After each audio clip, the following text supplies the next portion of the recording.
토익은 해커스 영어도 해커스 고득점 메이커스 만점을 받아버렸어 해커스 가족 여러분 안녕하세요. 저는 해커스 강남역 캠퍼스에서 토익 리딩 컴프레hension RC를 담당하고 있는 케일리 설입니다. 여러분들과 오늘 총평 강의를 통해 앞으로 토익은 어떻게 준비해야 되는지 또한 공부 방향성을 좀 제시해드리고 또 풀었던 문제들을 제대로 학습해서 앞으로는 이런 문제들을 완벽하게 빠르게 잘 풀 수 있다라는 정확한 해설을 좀 해보려고 합니다.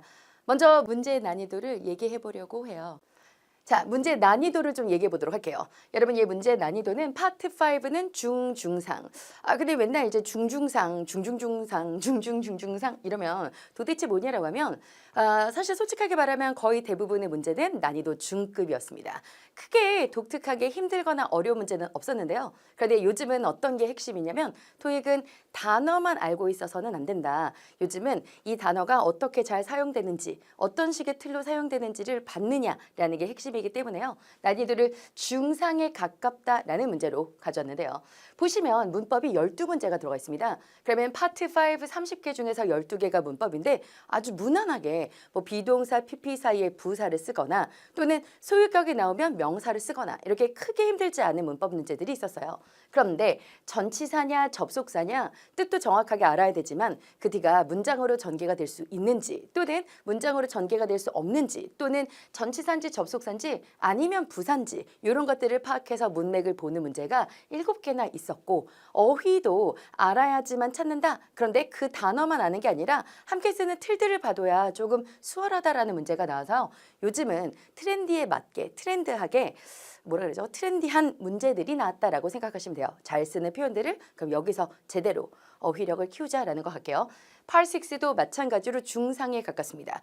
문제가 엄청나게 어려운 글들이 있는 건 아니라 술술 익히는 그러니까 기사글이 되게 많이 들어가서 우리가 받아들이기 좀 이렇게 뻑뻑한 그런 문체들은 아니었어요. 하지만 마찬가지로 문법과 어휘가 절반 6문제씩 또 문장을 찾는 게 보이는데 문장은 앞뒤 맥락을 보면서 편안하게 뭐 예를 들어서 지금 자꾸 이 도로에 모터사이클 그 오토바이가 막 운행을 해서 조금 불편하다라는 연락을 너가 했지. 근데 너만 그런 게 아니라 사실 이 지역 주민들이 그런 말들을 많이 해왔어라고 하면서 그 당분간 요로 일들이 있었다라는 이벤트를 얘기해주면서 앞에 나온 문장과 뒤에까지 연결이 글의 흐름을 정확하게 파악하는지라는 문장이 보였기 때문에요.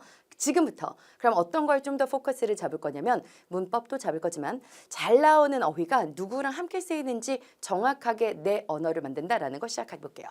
자, 그럼 이제 넘어가 볼게요. 여러분 먼저 in the event of라는 거는요. 이벤트가 있다라는 거잖아요. 그러니까 in the event of는 뭐뭐인 경우에 또는 뭐뭐인 상황에 라는 표현이 있고요. in order that 이라고 하면요. 이 in order that 우리가 흔히 이제 that 나오면 문장 나오는 걸 꽤 많이 봤기 때문에 뭐 in order that 하면 뭐뭐 하기 위해서라는 접속사예요. 그럼 여러분 in the event of는 전치사이고 in order that은 일단 접속사입니다. 그런데 이제 볼게요. 뒤에 보면 inclement weather 안 좋은 날씨, 굳은 날씨잖아요. 근데 중요한 건 weather이 명사니까 접속사는 아니겠구나 이렇게 포인트를 잡는 거예요. 근데 예를 보면 그럼 in the event of라는 게 보이면서 inclement weather, 굳은 날씨인 경우엔 the concert hall will be moved. 그러니까 콘서트홀이 will be moved. 굳은 날씨인 경우에는 콘서트가 어디로 옮겨질 거냐면 학교 원래는 sports fields, 운동장에서 콘서트를 좀 할 계획이었는데요. 굳은 날씨인 경우엔 gymnasium, 강당으로 체육관으로 옮기겠다라는 내용이었어요. 그래서 여러분 weather라는 명사를 끌고 나오니까 접속사 또 뭐뭐 하기 위해서라는 건 아니죠. 그래서 얘는 굳은 날씨인 경우엔 콘서트는 강당에서 하겠습니다라는 표현이었습니다. 그럼 얘는 이렇게 좀 볼게요.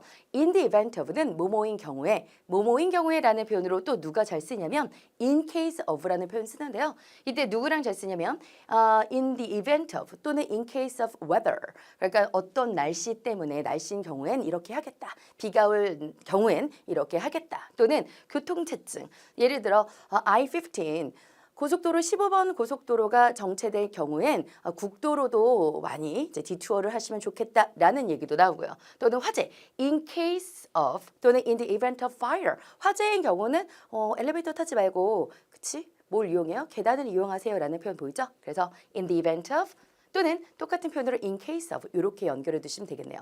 제가 여러분들 이렇게 좀 정리를 좀 간단하게 먼저 가져왔는데 in the event of는 뭐뭐인 경우에 라는 거고 그땐 전치사 여러분 또 in meantime 이렇게 표현하면 그 동안에 그럼 얘는 전치사고 in meantime 하면 이때는 그 동안에 부사 또 regarding, pertaining to, concerning 무엇에 관해 뭐 예를 들어 회사가 그 정책을 업데이트했대요. 그러니까 우리 회사에서 지금 하고 있는 정책들을 업데이트했는데 그러면 policies regarding 또는 policies about 무엇에 관한 뭐 정책들 이런 것들을 우리가 무엇에 관한 정책들 이런 게 보이는데 이때는 전치사거든요. 그러니까 정확하게 알아야지만 답을 찾는다라는 건데요. 여러분 이렇게 전치사인지 접속사인지 부사인지 토익에서 잘 보이는 대표적인 틀들은 텍스트 총평에 좀 정리해 놨으니까 잘 다운받아 보시고 확인해 보셨으면 좋겠습니다. 다음으로 넘어갑니다. 여러분 제가 뭘 좀 얘기를 하고 넘어가려면요. 여러분 주어가 보이고 그 다음에 이제 동사를 사용할 거예요. 그래서 주어가 보이고 동사를 쓸 건데 오형식 동사가 보일 겁니다. 무슨 얘기냐면 오형식이라는 건 뭐냐면 목적어를 쓰고 나서 목적격 보어를 필요로 한다라는 게 오형식이에요. 그런데 이 보어라는 게 뭐냐면 보충설명어라는 건데 보어 자리에 들어갈 수 있는 것들이 워낙 많아요. 그런데 지금부터 제가 하려는 얘기는 자 주어가 보이고 오형식 동사 뒤에 목적어를 쓴 후에 목적격 보어를 취할 때 이 자리에 이 목적격 보어 자리에 형용사를 취하는 아이들을 조금 연습해보자라는 의미로 가져왔습니다. 근데 여러분 얘 볼게요. Keep customers information. 그러면 고객들의 정보는 함부로 이용하면 안 돼요. 그래서 요즘은 뭘 사더라도 그 정보 제공 활용 동의 이렇게 체크하는欄이 있잖아요. 그 위에 보면 keep customers information. 고객들의 정보를. 그럼 keep이라는 동사가 오형식으로 쓰여서 information을 목적어로 쓰고요. 그럼 목적격 보어 자리에 형용사를 취하는 겁니다. 그럼 얘는 정답을 이렇게 잡을 거예요. 그럼 연습을 좀 해보면 keep customers information confidential 하면 고객들의 정보를 어떻게 해요? 기밀로 유지한다라는 거예요. 근데 우리가 사실 기밀로, 비밀로라고 하면 부사처럼 해석하지만 이 자리에 절대로 confidentially라고 쓰지 않다는 거예요. 그 이유는 여러분 confidentially는 기밀로라는 부사인데 부사는 절대로 보어 자리에 갈 수 없어요. 아셨죠? 해석은 고객들의 정보를 기밀로 유지한다라고 하지만 confidential이라는 형용사를 쓰더라. 그럼 여러분 이것도 좀 한번 볼까요? 내가 여기다가 짐을 좀 보관해 줄게. 그래서 분실되거나 문제가 되지 않게 또는 파손되지 않도록 너의 소지품을 잘 내가 보관하고 있을게 라고 할 때요. I will keep your belongings. 그럼 safe냐 safety냐 만약에 이렇게 나온다면 여러분 safety라고 하면 안전이란 뜻이 있고 safe라면 안전한이란 형용사인데 그럼 바로 이 규격을 맞춰서 keep이라는 동사를 오형식으로 잡아서 your belongings 그럼 소지품을 목적어 그럼 목적격 보어 자리에 여러분 safe를 쓴다는 겁니다.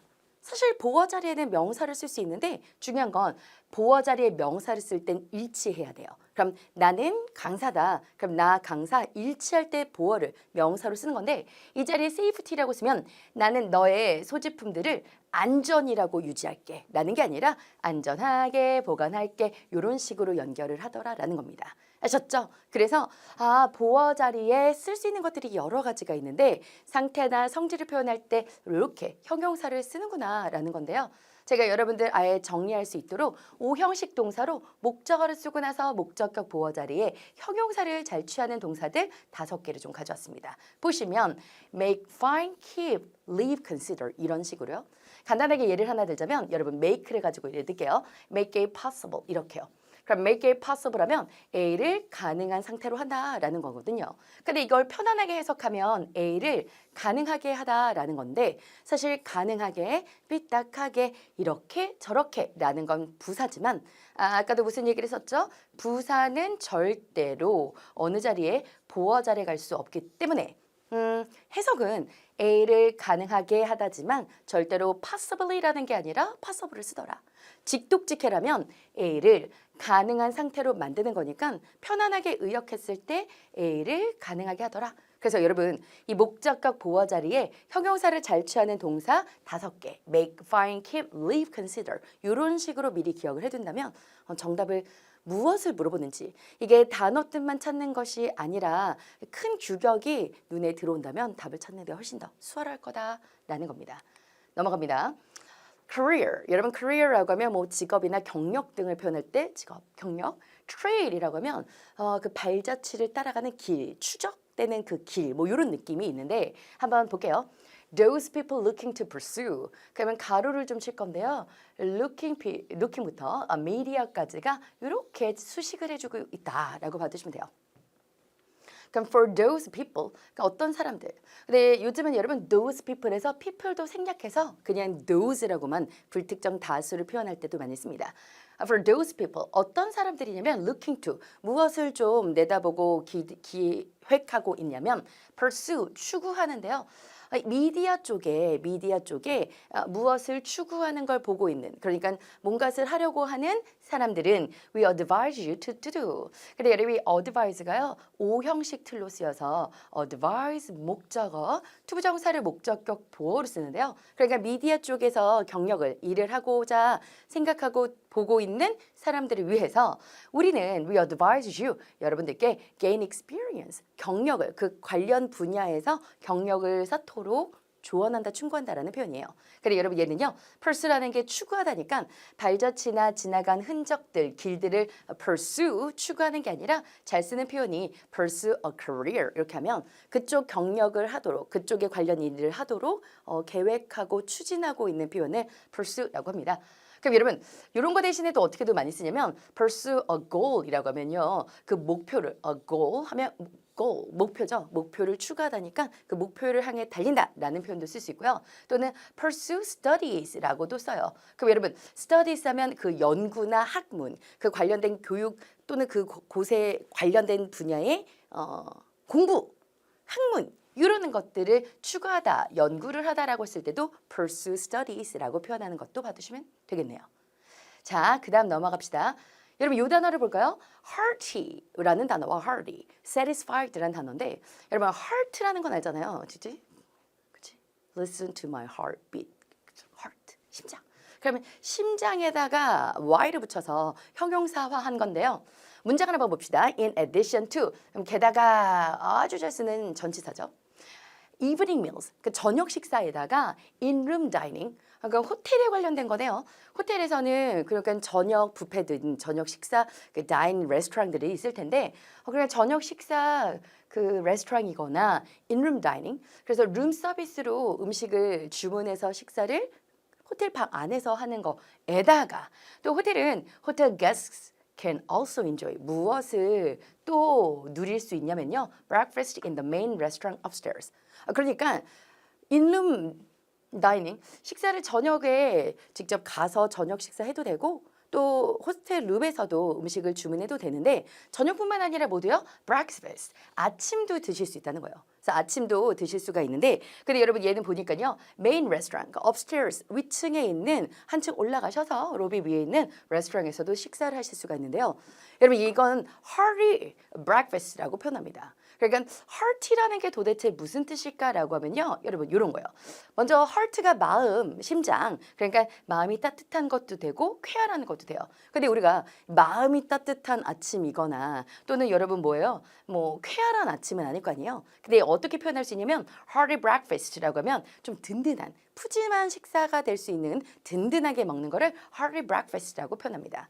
근데 여러분 satisfied는 이거 왜 안 되지? 만족스러운 식사 왜 안 돼요? 라고 하면 satisfied라는 표현 자체는 만족감을 느낀 거예요. 그럼 이 단어에 satisfied를 집어넣으면 어떤 뜻이 되냐면 아침 식사가 만족하고 있는 겁니다. 아, 나는 베이컨과 소시지와 체다 치즈로 잔뜩 뿌려져 있는 아침 나는 매우 행복해. 이런 건 아니잖아. 그러니까 아침 자체가 만족감을 느끼고 있는 게 아니라 식사를 하는 투숙객들이 만족하게끔 만족스러운 식사를 제공하고 싶다면 이렇게 표현하는 게 아니라 어떻게 써야 되냐면 satisfy, 그 사람들을 satisfy, 그 사람들을 만족시키는 식사가 되거나 또는 만족스러운 이란 표현에 satisfactory라는 형용사를 써줘야 돼요. 아셨죠? 그래서 hearty, 아주 든든한 식사를 하실 수도 있어요 라는 표현이었습니다. 넘어갑시다. lasting과 presenting에 대해서 좀 얘기해 볼 건데 여러분 last가 어떤 뜻이냐면 last가 동사로만 쓸 때는 지속하다, 계속하다의 뜻이잖아요. 그러니까 얘는 lasting 하면 지속되는, 계속되는 아예 형용사로 굳혀져 버렸습니다. 그래 볼게요. Although the trial scheme, trial하면 여기선 재판이라고 생각하면 될 것 같아요. 재판이 was relatively short. 그러니까 어땠냐면 그 재판이 relatively 비교적 짧게 그러니까 재판 결과가 짧게 빠르게 좀 결과가 나왔는데요. It has had. 그런데 어떤 게 있었냐면 effect on 어디에 영향을 줬냐면 community. 그래서 그 지역엔 많은 영향을 꽤 많은 영향을 그러니까 재판 자체는 되게 짧게 갔지만 그 영향이 좀 오래 갔다라는 겁니다. 그런데 보니까 여러분 얘 볼게요. have라는 동사가 have an effect on 하면 어디에 영향을 주다라는 표현인데요. 여러분 effect가 영향 하나, 영향 둘, 영향 들들들 이렇게 표현하지 않지만 가사명사인 것도 좀 봐두세요. 자, 그럼 얘는 lasting effect라고 하면 지속되는 영향, 뭐 계속되는 영향을. 그러니까 재판이나 또는 그 해결은 좀 빠르게 끝났지만 이 일과 뭐 일화가 또는 이 이벤트가 또는 이러한 일들이 이 지역에는 좀 오랫동안 지속되는 영향을 꽤 많이 영향을 계속해서 영향을 주고 있다라는 표현 쓸 때 lasting effect라는 표현 씁니다. 그래서 이렇게 같이 잘 쓴다라고 봐두시는 거예요. 아셨죠? 근데 presenting이라면 present라는 건 제시하는 또는 보여주는 예를 들어서 신분증을 좀 보여주세요 라면 present the ID라고요. 또 여러분 물건을 환불하러 갈 때 present the receipt이라고 하면 영수증을 제시하는 거거든요. 그러니까 계속 영향을 이렇게 제시하고 있고 여러 영향들을 끼치고 있는 건 아닌가요? 그러면 우리가 자주 쓰는 표현을 기억하자라는 거예요. 그래서 lasting effect. 근데 여러분, lasting이라는 표현 자체가 계속되는 지속되는 이라는 거라서 lasting impression이라고 표현을 하면요. 지속적인 인상. 예를 들어 어떤 영화를 봤는데 그 장면이 계속 남아요. 이럴 땐 lasting impression 이렇게 표현해서 함께 잘 쓰는 표현들 봐두시면 될 것 같습니다. 자, 넘어갑니다. diners. respective라는 거랑 respectfully를 좀 설명하려고 해요. 근데 여러분, respective라고 하면 어떤 뜻이냐면 각각의라는 뜻이 있어요. respectful이라고 하면 여러분 respectful이라는 형용사에다가 ly를 붙인 거거든요. 그럼 정중히, 공손히 이런 표현이 있습니다. 근데 여러분 얘는 어떤 느낌이냐면 diners. 그러니까 식사를 하러 온 손님들은 be asked to do 뭐 하도록 요청을 받느냐면요. 근데 고객들이 이제 딱 식당에 들어왔는데 이러면 돼요. 이렇게 하지 마세요. 이렇게는 잘 말하지 않잖아요. 식당을 갔는데 다른 곳에서 가져간 음식이 있었던 거야. 그런데 뭐 음식을 버리고 들어갈 수는 없잖아요. 그래서 음식은 먹진 않지만 싸고 포장해간 음식이 있었다고 생각해 봅시다. 근데 의자를 딱 앉았더니 그 레스토랑에서 다른 곳에서 가져오신 음식은 빼시면 안 돼요. 라고 얘기해 줄 때 알겠습니다. 이럴 때 있잖아요. 그럼 어떻게 물어보는 거냐면 respectfully, 공손하게 물어보는 거예요. 공손하게 물어보는 거예요. 그래서 diners are respectfully asked 라고 하면요. 얘는 공손하게 요청을 받았다 이런 느낌이에요. 근데 여러분 사실 이제 얘는 뜻을 알기도 전부터 우리가 답을 알 수 있는 건 비동사가 보이고 나서 pp가 보였죠. 그럼 비동사 pp 사이에 누굴 쓰냐면 부사를 써야 되니까 뭐라고? refrain from 삼가다죠. bringing food and drink into the restaurant. 그러니까 음식을 가져오는 것을 못하도록. 여러분 우리 놀이공원 같은 데 가면요. 외부 음식 반입 금지 이런 말 듣잖아요. 이런 느낌이에요. 그래서 refrain from 다른 음식이나 음료를 들고 들어가는 걸 삼가도록 정중하게 공손히 요청받는다라는 표현입니다. 근데 여러분 respective라는 것 자체도 형용사기 때문에 이 자리에 들어갈 수 없지만 얘는 부사라서 문법적으로도 맞았지만 respective는 각각의라는 뜻이 돼요. 그럼 여러분 얘는 어떻게 써야 되는가라는 거 좀 얘기해 볼게요. 자, respective는 각각의라는 건데 예를 하나 들자면 이런 겁니다. respective rooms 라고 표현을 하면 우리 대학은 기숙사가 ABC 동이 있는데요. ABC 동은 respective rooms but share bathroom. 그럼 각 방을 쓰지만 share bathroom, 공용 화장실을 쓴다라고 하니까 각자의 각방의라는 표현이고요. 근데 여러분 respectful이라고 하면 정중한 공손한 이라는 표현이거든요. 그럼 얘는 respectful이라면 정중한 행동, 공손한 행동이라고 표현할 때 respectful behavior 이렇게 쓸 수 있어요. 하나만 더 얘기해보자면 respect, 존경하다라는 동사에서 파생된 형용사잖아요. respectable 하면 존경할 만한. 그럼 여러분들이 존경하는 분 한 명씩 쓰세요. 뭐 세종, 대왕 뭐 이렇게 여러분들 존경하는 사람만 하나씩 쓰면 되겠다라고 해서요. 정확하게 뜻을 파악하셔야 되는데요. 네, 안녕하세요 여러분. 종로 해커스에서 파트 7을 담당하고 있는 이수빈이라고 합니다. 자, 오늘 비도 이렇게 내리는데 여러분들 시험 다들 잘 보셨는지 모르겠는데 잘 보셨길 바라면서 저희 홍보 하나만 하고 가보도록 할게요. 저희 여러분 해커스 토익 홈페이지에 들어가시면 자유 게시판이라든지 또는 토익에 관련된 여러 가지 정보들, 자료들 여러분들 다운로드 받으셔서 공부하실 수 있거든요. 그래서 그거 하나 참고하셔서 꼭 이용해 보시고 여러분들이 학습하는 데 있어서 조금 도움을 받으시길 바라겠습니다. 자, 그러면 우리 시작해 볼까요? 자, 일단 오늘 난이도 특출나게 어려운 문제가 있진 않았지만 그래도 조금 집중해서 좀 읽어주셨어야 되는 중상 정도의 난이도라고 볼 수 있고요. 그리고 이제 조금 상을 제가 포함한 이유는 이제 파트 7에서 최상의 난이도라고 볼 수 있죠. 아티클. 그래서 이 기사문이 한 2개에서 3개 정도가 나왔어요. 그리고 문제들도 살짝 조금 paraphras가 좀 많이 돼가지고 살짝 까다로운 문제들도 몇 개 있었던 걸로 기억을 합니다. 그래서 살짝 난이도가 어려울 수 있었다. 그리고 나머지 뭐 동의어라든지 또는 이중지문, 삼중지문 이런 것들은 나름대로 좀 여러분들이 집중해서 잘 읽기만 하셨다면 나쁘지 않게 또 풀 수 있는 그런 난이도였던 것 같아요. 자, 그러면 우리 내용으로 한번 들어가 보도록 할게요. 자, 요거 우리 어휘 하나 정리하고 갈 건데요. 요거 여러분 My phone is charged라는 에서 여기 수동태 표현 있죠, 그쵸? 여기서 우리 charged라고 하는 요 표현을 좀 보고 갈 건데요. 여러분 charge 무슨 뜻이죠? 이미 토린이가 아니라면 토린이도 알 수도 있어요. 이 어휘 정도는, 그쵸? 여러분 charge 충전하다라고 하는 어휘이고, 그리고 여러분들이 보셨을 수도 있고 못 보셨을 수도 있지만 제가 조금 어렸을 적에 나왔던 이 광고에서 건전지 광고가 있었어요. 그래서 막 건전지가 나와가지고 이렇게 왔다 갔다 하는 그런 광고들이 있었는데 광고를 좀 잘 기억을 했으면 이 어휘도 어렵지 않게 외울 수도 있고 또 기억을 할 수도 있었을 텐데 여러분 energize 무슨 뜻이야? 에너지를 공급하다라는 말로 이게 여러분 충전하다라는 말이랑 똑같죠. 그쵸? 그래서 이런 식으로 어휘 하나 정리를 해보도록 할게요. 그리고 다음으로 넘어가서 또 이 어휘도 하나 같이 정리해 볼 건데요. depressed revenue라고 되어 있어요. 여러분 revenue가 무슨 뜻이죠? 수익이라는 뜻이죠. 그쵸? 여기서 여러분 depress라는 동사 한번 같이 보도록 할 건데 여러분 사실 파트 7에서 이 어휘 정리를 하실 때 딱 단어만 보고 풀 건 아니잖아요. 그쵸? 그래서 뜻은 당연히 알아야 하지만 여러분들이 어휘만 보고 보기에서 문제를 고르는 것이 아니라 여러분들 뭐 해주셔야 돼요? 항상 그 문맥에서 어떤 의미로 쓰였는지를 그 문맥을 파악을 해주셔야 되고 그리고 이렇게 같이 쓰이는 이런 단어들이랑 어떤 느낌의 어떤 상황에서 이런 느낌으로 쓰였구나 라고 하는 이 뒤에 revenue라든지 이런 것들도 같이 봐주시면서 문맥으로 파악을 해주셔야 합니다. 여러분 depress가 그냥 우리가 생각했을 때 제일 먼저 떠오르는 거는 사실 우울한 거, 그쵸? 그거 생각나시죠?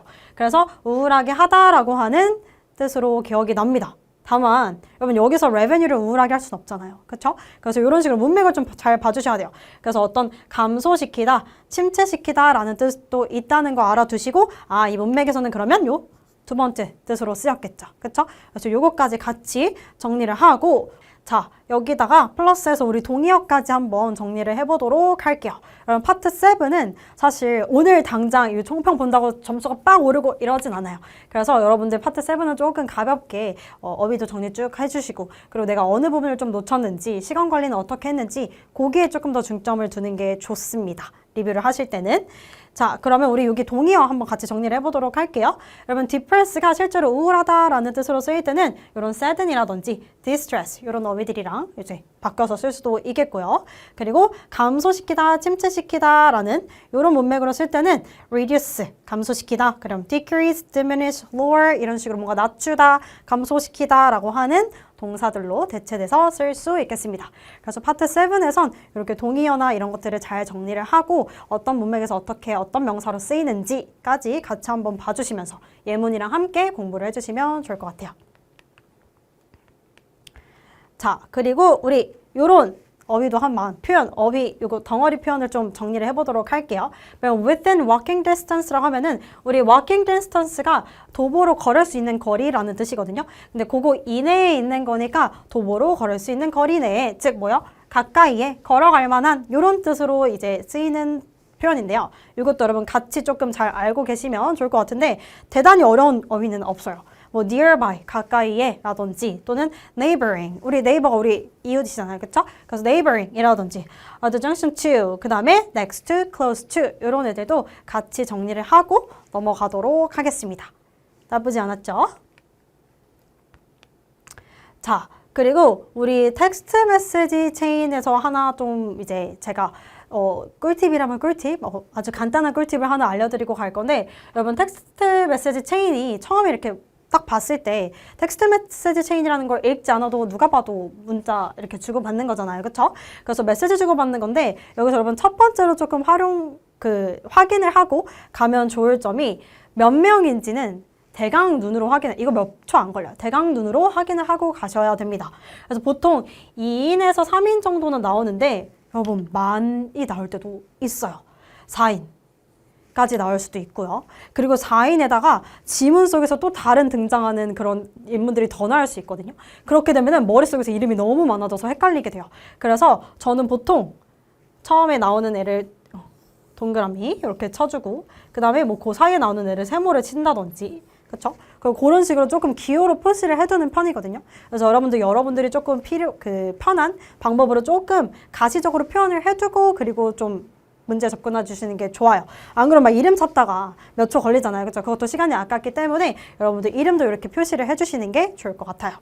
그리고 제가 항상 텍스트 메시지 체인에서 말씀드리는 그 전략 중에 하나지만 텍스트 메시지 체인 같은 경우는 한 명 한 명 말하는 게 확확 바뀌기 때문에 저는 개인적으로는 이렇게 그냥 흐름 타면서 순서대로 쭉 읽어주시는 거를 추천해드려요. 왜냐면 키워드를 잡고 문제로 가면 키워드 이렇게 찾다가 흐름을 전혀 모르고 문맥이 없어요. 그렇죠? 얘는 뭔가 한 가지 주제에 대해서 계속 얘기하는 게 아니라 뭔가 서로 다른 얘기를 할 수도 있기 때문에 이렇게 흐름을 타면서 그냥 저는 쭉 순서대로 읽는 방법을 추천을 드리고 그리고 그러면 어디서 끊어야 되나요? 라고 했을 때는 만약에 뭐 요만한 하나, 둘, 셋, 넷 이렇게 나오는 지문인데 두 문제가 나왔다. 그러면 여러분 그냥 반 정도 쪼개고 해주시면 되고 그리고 내가 문제를 읽었을 때 뭐 키워드나 이런 것들을 제대로 파악을 했다. 어떤 내용을 물어보는지 제대로 파악을 했다고 하면 그 정답이 여기 앞에 전반부에 나오겠죠. 그렇죠? 그래서 여기서 정답 골라주고 그 다음에 두 번째 문제 읽고 나머지 들어가면 되겠죠. 또 뭐 세 문제면은 요렇게 3등분을 한다든지 네 문제면은 4등분 이런 식으로 그냥 문제 개수에 맞춰서 어림 잡아서 끊어주시고 그 어림 잡은 범위 안에서 정답이 나오면 골라주고 근데 만약에 첫 번째 문제가 여기에 나올 것 같아서 다 읽고 풀었는데 잘 안 풀리네? 그러면 여러분 그냥 더 읽어주시면 돼요. 파트 7은 항상 그렇듯 문제를 본다고 여러분 이거 보기를 본다고 해서 답이 나오지 않아요. 차라리 여기에 가셔서 조금 더 지문을 읽어보시는 게 훨씬 더 이득적이고 그리고 또 시간을 아낄 수 있는 방법이기도 합니다. 그래서 여러분 파트 7은 어떻게 해라?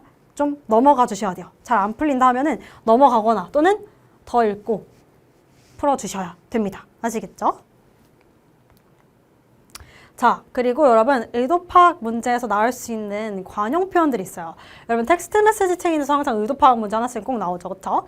그래서 이 텍스트 메시지 체인에서 나올 수 있는 얘가 이거 얘기했을 때 무슨 의미야? 라고 하는 문제, 이 의도 파악 문제에 나올 수 있는데 사실 의도 파악 문제에서의 실제 물어보는 큰 따옴표 안에 들어가 있는 애들은 어려운 표현은 사실 없어요. 막 어려운 단어. 보시다시피 어려운 단어 전혀 없죠. 여러분들 모르는 단어는 없을 거예요. 없어야 하고. 그래서 여러분이 뭐 딱히 어렵지는 않습니다. 근데 문제는 뭐예요? 이것들이 관용 표현이라고 하는 것들이죠. 그렇죠? 그래서 관용 표현이기 때문에 여러분들은 확실히 얘네들이 어떤 의미를 하는지, 어떤 맥락에서 쓰이는지를 조금 잘 알고 계셔야 됩니다. 그럼 첫 번째, that's not the one 이라는 거 하나 같이 보고 갈게요. 자, 여기 여러분 볼게요. Are you talking about the company we bought our furniture from? 이라고 되어 있는데 너 얘기하는 거야? 컴퍼니에 대해서. 어떤 컴퍼니죠? 우리가 가구를 산 그 컴퍼니에 대해서 얘기하는 거 맞아? 라고 물어보는 거죠. 그랬더니 수지가 뭐래요? That's the one. 여러분 이거 무슨 뜻인 것 같아요? That's the one. 맞아. 그거야. 이런 의미거든요. 그래 그거야. 그것은 하나이다. 여러분 그거 아니에요? 아시겠죠? 그것은 하나이다 아니야. 맞아. 그게 그거야. 해서 맞다는 얘기 해주는 거거든요. 그래서 요거 여러분 요런 게 여러분 패러프레이즈가 돼서 만약에 보기가 나온다고 하면 얘가 여러분 뜻하는 게 무슨 말이에요? 우리가 가구를 샀던 그 회사가 이 회사가 맞다라는 내용이겠죠. 그쵸? 그래서 이런 식으로 여러분들이 패러프레이즈가 되는 그런 그 문장까지 같이 이어서 봐주셔야 됩니다. 그래서 that's the one이 의미하는 거 바로 앞에 문장에서 어떤 말을 했는지가 중요하죠, 항상. 그래서 이렇게 의도 파악 문제는 바로 앞에서 했던 말에서 힌트를 얻어서 패러프레이즈가 어떻게 되었는지 확인을 해주시면 되겠습니다. 자, 그리고 우리 하나 더 아까 아래에 있었던 나래라이라는 표현으로 하나 문제 풀어보도록 할게요. If I visit Mr. Kim's office at 7 a.m., would it be too late? 내가 아침 7시에 킴스 오피스 가면은 너무 이를까? 라는 문장이 He usually finishes his meeting at 7 a.m. 왜냐? 여러분 7시에 보통 미팅이 끝난대요. 그래서 7시에 바로 가면 너무 이를까? 이렇게 물어보고 있는 건데 수식이 뭐래요? 나래라 전혀라는 뜻입니다. 나래라 무슨 뜻? 전혀. 모두가 아니다 막 이런 뜻 아니에요. 여러분 여기서 막 모두 이런 거 아니에요. 그래서 나래라 하면 전혀라는 뜻이고 뒤에 뭐래요? On that day 그날에 the meeting이 will be shorter 미팅이 어떨 거다? 더 짧을 거야. 왜냐하면 하면서 이렇게 블라블라 내용이 나오는데 여러분 여기서 나래로는 전혀라는 뜻으로 이게 여러분 무슨 의미야? 나래라 이라고 했을 때 미스터 킴이 7시에 오피스에 있을 거야 라는 말이죠. 왜죠? 얘 뭐라 그랬어요? 미팅이 더 짧다고 했잖아요. 근데 보통 미팅 7시에 끝난다고 했죠. 그쵸? 미팅 더 짧을 거니까 뭐야? 얘 7시에 끝나서 이미 7시 전에 미팅이 끝나서 7시에는 오피스에 있을 거구나. 미팅에 있지 않고 오피스에 있겠구나 라고 하는 것까지 여러분들이 조금 유추를 살짝은 해주셔야 되겠습니다. 그래서 살짝 의도 파악 문제가 난이도 있게 나온다면 이런 식으로도 나올 수 있겠죠. 그래서 여러분 항상 어떤 내용? 앞에 내용을 좀 자세히 봐주셔야 돼요. 아시겠죠? 앞에 내용 특히 잘 봐줘야 되고 그리고 앞에 내용으로만 풀리지 않는다면 뒤에 내용까지 봐야 되는 경우도 있습니다. 그래서 이 의도 파악 문제는 얘가 물어보고자 하는 그 문장의 앞뒤 내용에 집중해서 더 읽어주셔야 되겠죠. 그래서 이렇게까지 의도 파악 문제까지 정리를 해봤습니다. 그래서 살짝 난이도 있게 나오면 이렇게 나올 수 있어요. 점수 잡는 Hackers.